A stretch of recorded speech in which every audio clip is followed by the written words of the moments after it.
the Culling game arc is still going on, and then we could get an end to that. Sukuna's death could be the end to the Culling game, and then whatever happens after that is the next arc.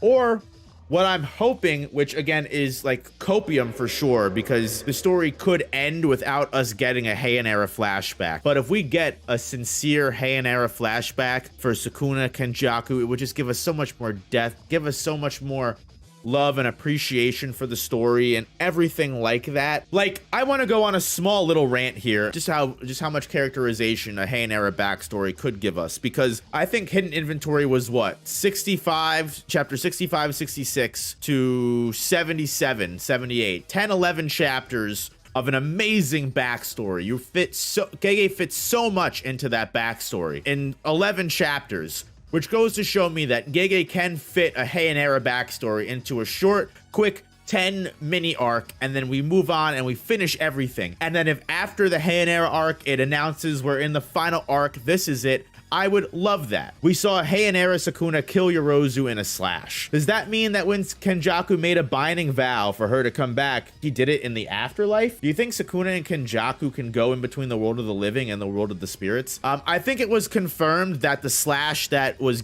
dealt to Yorozu in the Heian Era flashback was not lethal. It was enough to cut Yorozu and push her back, but it was not enough to end her life. Because we also know that Kenjaku even makes mention to Yorozu's one-sided love to Sukuna, and if Yorozu was actually killed that quickly after meeting Sukuna, it doesn't make sense that Kenjaku would be able to reference it in a way that Orame, Sukuna, and three of them can reminisce and be like, oh god, Yorozu having a crush on Sukuna. I definitely think Kenjaku and Sukuna have a special connection to the Cursed Realm. I'm not entirely sure what that connection would be, which again ties into the whole entire Heian Era flashback, which is my perfect segue point into that talking point. So much has been set up in the era of the Heian period that it is almost hard to deny not getting a Heian Era flashback would be a loss and a detriment to Jujutsu Kaisen as a whole. And there's a lot of different reasons that I want to make that clear. For starters, the unlimited amount of characters, resources, and plot points that are hinted at, mentioned, brought up, and apparently, according to Oro and other characters, are still majorly relevant even in the modern era of time. Also, the amount of characters that have been laid out to us, the amount of organizations with their own different motives and drives are honestly kind of insane to me right now. If you haven't already, like the stream and like this video segment for this Heian Era backstory rant so Gege sees this and he gives us what we deserve. The 5 Void Generals. I need to go back here actually and look at the chapter that goes over Sukuna's Heian Era form, because yes, the elite celestial squad and the 5 Void Generals who served under the Fujiwara Hoke branch, which also included Oro and the team of assassins that were all under her. Sukuna also repelled the forces of the Abe clan's Deshichen squad, including Angel and remnants of the Sugawara clan. And that doesn't even include that there is an entirely another vengeful spirit to talk about besides the Sugawara and Fujiwara. I think there's one more. It's evading me right now. Someone in chat should post it so I can mention it. But that's the 5 Void Generals are 5 characters right then and there. Oro's, Sun, Moon, and Star squad are all potential characters. The Abe clan, Deshichen squad. Oh, the Abe clan, that's it right there. Oh, I'm stupid. I'm sorry. Tiberius was like, bro, it's right in front of you. See, that's what I mean. This is why we need a flashback, so I can have these things explained to me and laid out, because what am I supposed to make heads or tail of the Abe clan? I need to have this all explained to me. There's too many characters here, too many organizations and factions for there not to be an underlying story here. God damn it. Think of all the character designs. Think of all the Gege character love we could get. Think about even like how cool the 5 Void Generals alone could all be designed and made to be, and they could all have their own curse techniques. I'm not saying we have to go deep. Again, Hidden Inventory and Premature Death was around 11 chapters. That's all I'm asking for.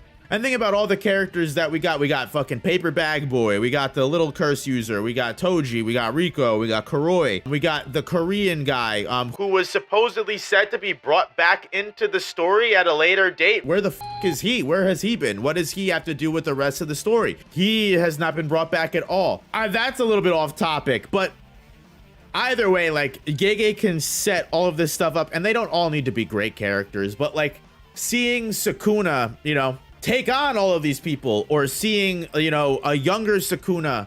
In Hidden Inventory, we got to see a Gojo that was unable to cast red, unable to cast reverse curse technique, and they had to go through this small little journey to learn the reversal of their curse technique. And at the very end, we get that awesome character development. Even though we already know Gojo goes through this character development, it's still satisfying to see Gojo achieve red at the end of Hidden Inventory, because it sets up a whole entire narrative in the back end of not just the rest of the arc, but as Gojo as a whole. It shows how this was important. This entire experience was important to Gojo and how it shaped him, not even just as the honored one and as all the other awakenings and all the other developments Gojo and Geto had in Hidden Inventory. Like, that was a whole nother layer to his character that was super cool. The Cursed Realm is something that maybe the Heian Era Flashback can, you know, talk about how Sukuna learned of the Cursed Realm and that granted him all of this power, or how Sukuna was able to rise to such heights and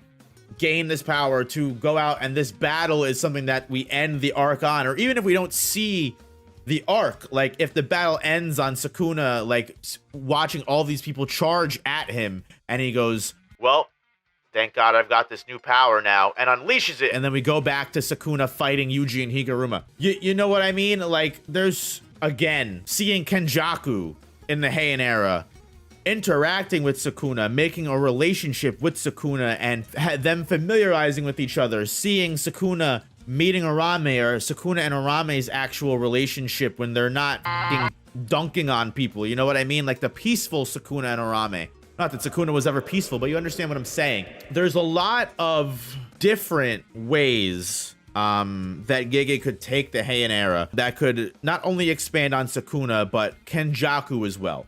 Kenjaku's motives. How Kenjaku came to this conclusion. Obviously, I think Kenjaku might have came to the conclusion a little bit later. I mean, he tried the death paintings, they didn't work. He tried Yuji, and even that wasn't the full benefit to what he wanted. I think overall, there's just so much potential that can come from a Heian Era flashback, so much story greatness that can not only add depth to Sukuna's character, add depth to Kenjaku's character, Arame's character, put a face to all of these people that we've been constantly told about, that we don't even know how strong they are, what they're supposed to be doing. I will say I'm not one of these people that will call people or unnamed or unseen characters like this like fake stats. I know a lot of people were criticizing that Sukuna tanking all these people and Gege using all of these people dying to scale Sukuna and just say how strong Sukuna is. It's all like fake stats. I don't agree with that, because I think we've seen enough from some of these people to justify how strong they would be. We know Angel and Jacob's Ladder was meant to be a big problem even at the beginning of the Culling game. The ability to extinguish all curse techniques. The fact that we would have had to handle Angel with you know, delicate care if they were an opponent to us. Oro was an opponent that was able to go hand in hand with Yuta, a special grade of the modern era, someone that is supposedly, regardless of how you feel on the matter, second only to Satoru Gojo of this era. Oro being able to fight with Yuta, regardless of the fact that Oro lost. Sky manipulation and Oro being a leader of the Sun, Moon, and Stars squad goes to show the level of power that you can expect from people that were in this organization. And again, I don't need all these people to fight or have their own fights or have their own motives and be these in-depth characters, but like if we could just see what they looked like, see what their powers may have been, like even if we get like a original Gote 13 kind of thing like they did with Bleach, where like we just see them, we get a short flashback to Sukuna taking out these characters. You know what I mean? Like, I don't need to know everything about the original Gote 13 to see them and know that, damn, these guys were menacing. These guys were definitely the shit. There's just, at the end of the day, Gege has put so much potential content into the Heian era. To not explore it almost feels like it would hurt the story, because there's so much there to explore. Why would we not? Yeah, I'm just those are my thoughts on the Heian Era Flashback. You know, I think it's just too important to skip. I think it adds extra depth to a lot of characters, a lot of things that have been mentioned in the story before.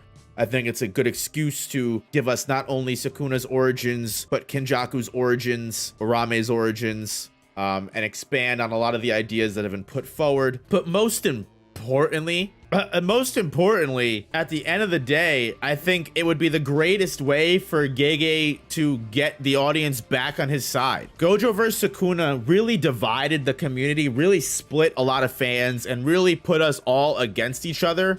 To be honest with you, like, think about it. Ever since Gojo vs. Sukuna, the Jujutsu Kaisen fanhood has never been so hostile and toxic and divided and in shambles, to be honest with you. You know, the Heian Era Flashback would be a great way for people to get back on Gege's side, trust his writing again, trust him behind the pen, and stop, like Jesse said, stop fucking whining. God damn it. Rokin, or I'm sorry, I don't know how to pronounce or how you want me to pronounce it, but thank you for the dono. There's some folklore about Sukuna slaying a venomous dragon that was terrorizing the land. Might be an interesting plot of his rise to power. Now, see, that is some I could get behind. And like, after eliminating the dragon, like we said, he opens the cursed realm and like opens himself to all this knowledge and opens himself up to all this power, and this is how he becomes this strong entity. Or like, he kills the dragon and that's how he gets his second pair of arms and mouth, and like that's how he gains this these are all things that I would love to see, and these are all things that would just add so much depth to the story and add so much greatness to Sukuna's character.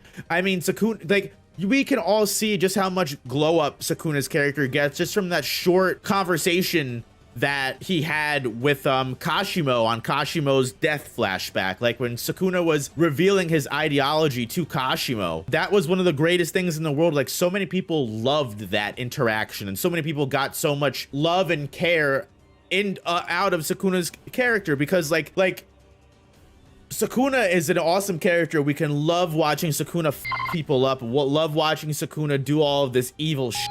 But like, when we hear this man speak about the way he views the world and the things that he believes, that's also some pretty delectable shit that I want to hear, I want to see. So getting a flashback of seeing Sukuna just achieve heights, that truly would be everything. But like I said, on top of everything else that I mentioned, that is such an awesome point. And thank you for the dono. Like, something even simple as that would be so great to me. Like a 3-chapter Sukuna backstory, or a 3-chapter Sukuna as the main character story. But I digress. As Tiberius said, second channel snippet. If you haven't already, go subscribe to the second channel. You can definitely get some awesome daily content from there. As always, go subscribe if you haven't already. Also, make sure you like the stream if you haven't already, and follow me on Twitter if you haven't already. Link is in chat as well. Like button down below. Twitter link is in chat.